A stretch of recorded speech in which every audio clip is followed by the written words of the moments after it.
रसोई बनी ढाबा। अरे क्या यार मम्मी, आपकी बेटी आज फर्स्ट आई है क्लास में और आप पार्टी देने के लिए मुझे चौहान के ढाबे पर लेकर आए हो। आपको तो ना बस ढाबे पर खाना खाने का बहाना चाहिए होता है। अब किसी की शादी हो, एंगेजमेंट हो, बर्थडे हो, आपको बस चौहान का ढाबा याद आ जाता है। अरे बेटा, मुझे चौहान के ढाबे से नहीं बल्कि इसके ढाबे पर मिलने वाले खाने से प्यार है। अब तो खुद ही देख ले, बंदा आंख बंद करके भी बता सकता है कि कौन सा खाना टेबल पर आया है। ये खाने से आ रही खुशबू मेरा मूड बना देती है। इस खुशबू के लिए तो मैं कुछ भी करने को तैयार हूँ। अरे मम्मी यार, एक से बढ़कर एक फूडी देखे मैंने दुनिया में, लेकिन आपका अलग ही चल रहा है। इन्हें ढाबे के खाने का क्रेज़ है, लोग 5 स्टार में खाना खाने जाते हैं। मीनी की माँ अम्बा को ढाबे और हलवाई के हाथ का खाना बहुत ही ज़्यादा पसंद था। इतना कि उसे मौका मिल जाए तो वो हर रोज़ आकर ढाबे पर ही खाना खाए। किसी की शादी पार्टी होती तो अम्बा अगले दिन खाने के लिए भी टिफ़िन में सब्जी भरवा कर लेकर जाती, जिसके कारण उसका पति और बच्चे बड़ी शर्मिंदगी महसूस करते। लेकिन अम्बा वो तो जैसे अपनी आदत से मजबूर थी। हाय कान्हा जी, आपकी कृपा से घर में किसी चीज़ की कमी नहीं है। बेटा बेटी दोनों पढ़ाई में होशियार है और दोनों की नौकरी भी लग गई है। अब बस एक अच्छी सी बहू दिला दो, मेरा तो उद्धार हो जाएगा। मम्मी, बहू तो आपको मिल ही जाएगी। अब आप भगवान जी से मांग ही रही हो ना, तो ये मांगो कि आपको आपकी पसंद की बहू मिल जाए जो बिल्कुल हलवाई जैसा खाना बनाना जानती हो, ताकि आपको शादी पार्टियों में जाकर टिफ़िन भरवा कर लाने की ज़रूरत ना पड़े, बल्कि आपकी बहू रोज़ आपके लिए घर पर ही ढाबे वाला टेस्टी खाना बना दे। हाँ, बात तो तेरी बिल्कुल सही है बेटा, तूने बहुत सही आइडिया दिया।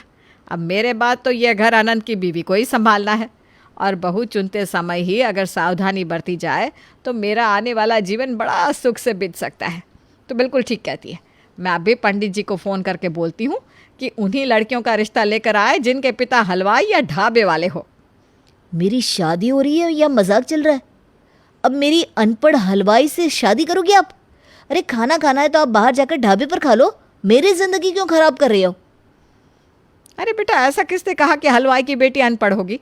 अरे आजकल मॉडर्न ज़माना है, मजदूरी करने वाले भी अपने बच्चों को अच्छे स्कूल में पढ़ा रहे हैं, और हलवाइयों को क्यों तुम किसी से कम समझते हो? अच्छा पैसा कमाते हैं ये ढाबे वाले और हलवाई भी, उनके बच्चे कोई ऐसे वैसे नहीं होते। तू चिंता ना कर बेटा, तेरे लिए तो मैं हीरा चुन के लाऊंगी हीरा। तू सारी ज़िंदगी अपनी माँ को धन्यवाद बोलेगा। हर गुण में निपुण होगी तेरी पत्नी। आजकल की लड़कियों की तरह नहीं कि खाने को देखकर मुंह बिचकाती है।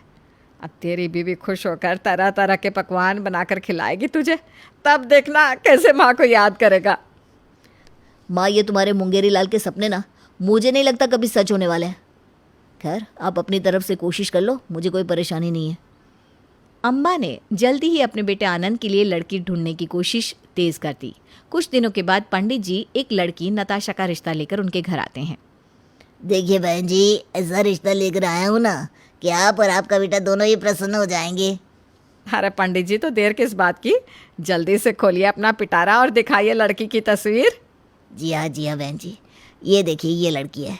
लड़की का नाम है नताशा, इंग्लिश मीडियम स्कूल से पढ़ी हुई है, M.Com तक पढ़ाई की है लड़की ने। इतना ही नहीं, खाना बनाने में तो लड़की इतनी परफेक्ट है कि किसी होटल का शेफ़ भी फेल हो जाए। और इनके पिताजी शहर के जाने माने हलवाई हैं, बड़ी बड़ी शादी पार्टियों के ऑर्डर लेते हैं। ऐसा वैसा मत समझिएगा, बहुत अच्छा परिवार है, लेने देने में भी कोई कमी नहीं रखेंगे। आप समझिए पैसे वाली पार्टी है। अच्छा, तो हलवाइयों के पास इतना पैसा होता है? ये तो मुझे पता ही नहीं था। अरे बेटा, तुम हलवाइयों को हल्के में ले रहे हो क्या? एक फंक्शन का 50,000 लेते हैं। अभी हमारे नाती का कर्ण छेदन संस्कार हुआ, 50,000 रुपये दिए थे हलवाई को। नताशा घर में सभी को पसंद आ गई थी, और जब से अम्मा ने सुना था कि नताशा शहर के सबसे बड़े हलवाई की बेटी है, उसकी तो खुशी का कोई ठिकाना ही नहीं था। उसकी तो जैसे कि मुंह मांगी मुराद पूरी हो गई थी। इसलिए बिना देरी किए अनंत की शादी नताशा से हो जाती है, और शादी के बाद नताशा अपने ससुराल आ जाती है। नताशा बेटा देखो, हम तो तुम्हें साफ साफ बता दे रहे हैं, खाने पीने के ना हम ना बड़े शौकीन हैं, और यही वजह रही है कि हमने तुम्हें देखकर एक ही नज़र में पसंद कर लिया था। पंडित जी ने बताया था कि तुम्हें खाना बनाने और खिलाने का बड़ा शौक़ है, तो बेटा बिना देर किए रसोई में जाओ और अपने हाथ का जादू चलाओ। भाई हम तो तरस रहे हैं तुम्हारे हाथ का खाना खाने के लिए। क्यों नहीं मम्मी जी, मैं अभी आपके लिए स्पेशल खाना बना कर लाती हूँ। आप आज मेरी पहली रसोई का खाना खाकर उंगलियां चाटती रह जाएंगी। कभी भूलेंगी नहीं आप ये खाना। बहू नताशा खुशी खुशी रसोई में जाती है और लगभग 2 घंटे के बाद रसोई से बाहर आती है। मम्मी जी, सब लोग डाइनिंग टेबल पर आ जाइए, खाना तैयार है। नताशा की बात सुनकर उसके सास ससुर, पति, ननद सभी लोग आकर डाइनिंग टेबल पर बैठ जाते हैं। जैसे ही अम्बा खाने का ढक्कन खोलती है, खुशी से सभी के चेहरे की रंगत ही बदल जाती है। क्या खुशबू है, खाने की खुशबू ने ही मेरा दिल जीत लिया। मैं तो गारंटी से कह सकती हूँ कि ये छोले, मटर पनीर और पुलाव सब बहुत ही स्वादिष्ट बने हैं। अरे मम्मी जी, आप खाकर तो बताइए, बिना खाए ऐसे कैसे? नहीं बेटा, तेरी सास ने ये बाल धूप में खड़े होकर सफ़ेद नहीं किए। अरे अनुभवी लोग हैं हम, खुशबू से बता सकते हैं कि खाने में कितना दम है। तू तो बस मेरी थाली में जल्दी से खाना सर्व कर दे, मैं तो आज जमकर खाने वाली हूँ। वाकई खाना बहुत ही स्वादिष्ट बना था। नताशा ने भी खुशी खुशी सबकी थाली में खाना परोसा और सभी ने उंगलियां चाट चाट कर जी भर कर खाना खाया। मुझे लग रहा है मम्मी की बात एकदम सही थी। अरे भाई, तुम ऐसा खाना बनाओगी ना तो मैं तो रोज़ अपनी भूख से ज़्यादा खाना खा लूँगा। और फिर ये मेरी जो फिटनेस दिखाई दे रही है ना, इसकी जगह बड़ी सी थून दिखाई देगी कुछ दिन में। अरे बेटा, बड़े भाग्य से मिलती है इतना अच्छा खाना बनाने वाली बहू है। और भाई, मैं तो आज अपनी बहू को बढ़िया सा शगुन भी देने वाली हूँ। सास अम्बा बहू नताशा के बनाए खाने से बड़ी खुश थी, इसलिए वो शगुन में उसे सोने की बालियां और 11,000 रुपया देती है। कुछ देर बाद, अरे बहू, खाना तो सबने खा लिया ना बेटा? हाँ मम्मी जी, खाना तो सब लोग खा चुके। तो फिर ये रसोई में इतना सारा खाना कैसे बचा हुआ है? कितना खाना बना दिया था बेटा? मम्मी जी, वो क्या है ना, मुझे 5-7 लोगों का खाना बनाने की आदत तो है नहीं। मैंने तो पापा से कम 30-35 लोगों का खाना बनाना ही सीखा है। अब उससे कम खाना बनाने से ना मेरा सारा रेशियो ही गड़बड़ हो जाता है, तो मैंने 35 लोगों का खाना बना दिया है। अरे बेटा, इतना सारा खाना? मुझे लग रहा है मैं पूरे मोहल्ले में बांट दूंगी ना, तब भी बच जाएगा। बेटा, तू ऐसे खाना बनाएगी तब तो चल चुका हमारा घर, हैं? अच्छा चल, कोई बात नहीं, आज तेरा पहला दिन है, आज तेरी सारी गलतियाँ माफ़, लेकिन आगे से ख्याल रखना। हाँ? अगले दिन, देख बेटा, अब जैसे तूने कल 30 लोगों का खाना बना कर रखा था ना, आज मत बनाना। अरे हम 5 लोग हैं घर में, तुम 5 लोगों का खाना बनाया करो। और देखो, कोशिश करोगी ना तो रेशियो वेशियो सब सेट हो जाएगा, ऐसा कुछ नहीं होता। ठीक है मम्मी जी, मैं कोशिश करूँगी। अम्बा के समझाने के बाद भी नताशा के हाथ से रोज़ाना खाना ज़्यादा ही बनता, लेकिन खाने की खुशबू और टेस्ट इतना दमदार होता कि बेचारी अम्बा उसके आगे बहू से कुछ कह भी ना पाती। ऐसे ही रोज़ रोज़ मलाई कोफ्ता, शाही पनीर, हरियाली पनीर मसाला खाते खाते धीरे धीरे 1 महीना बीत गया।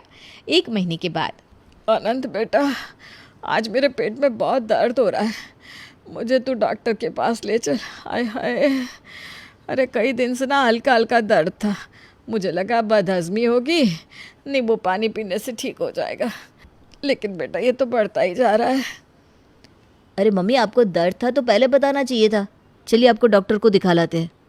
अम्बा डॉक्टर के पास जाती है, जहाँ डॉक्टर उसे कई तरह के टेस्ट करने की हिदायत देते हैं। टेस्ट का रिपोर्ट आने के बाद, अम्बा जी, आपको लीवर फैटी हो गया है। लीवर फैटी होने का मतलब समझती हैं आप? नहीं डॉक्टर साहब, हमें तो ये सब डॉक्टरी भाषा समझ में नहीं आती, आप ही बताओ। इसका सीधा सा मतलब यह है कि आप ज़रूरत से ज़्यादा तेल मसाला खा रही हैं, जिसने आपका लीवर बिगाड़ दिया है, बहुत बुरी असर की है लीवर पर। अगर आप चाहती है कि आपका शरीर बढ़ती उम्र के साथ आराम से चलता रहे, तो सबसे पहले आप अपनी डाइट सुधारिए, हैं? बिल्कुल सादा खाना खाइए, बाहर का खाना जितना हो सके आपको अवॉइड करना है। पूरी, पराठा, तेल मसाला समझ लीजिए जहर है आपके लिए। और इस उम्र में अगर एक बार आपका लीवर ख़राब हो गया ना, तो सुधारने के चांसेस भी बहुत कम है। और कर लीजिए ढाबे वाली से शादी, अपने घर को ही ढाबा बना कर रख दिया आपकी बहू ने। अरे मैंने तो कितनी बार कहने की कोशिश की है कि ये इतना तेल मसाले वाला खाना रोज़ रोज़ खाना कोई अच्छी बात नहीं है, लेकिन इस घर में कोई मेरी सुने तब ना। और मम्मी, इन सब में ना सबसे बड़ी गलती आपकी है।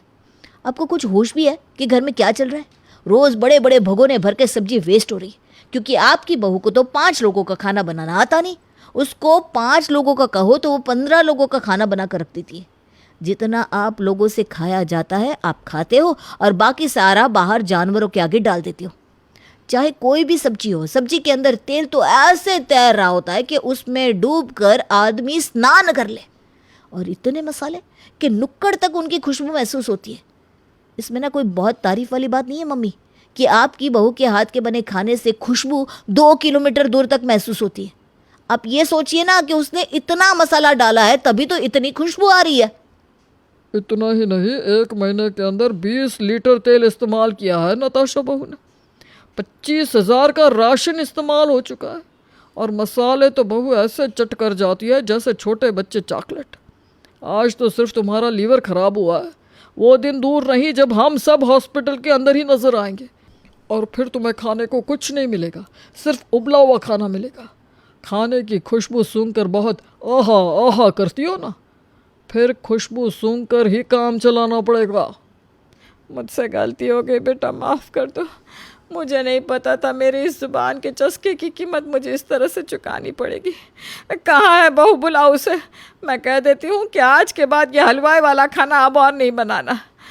लेकिन उससे कुछ और बनाना आता भी कहाँ है।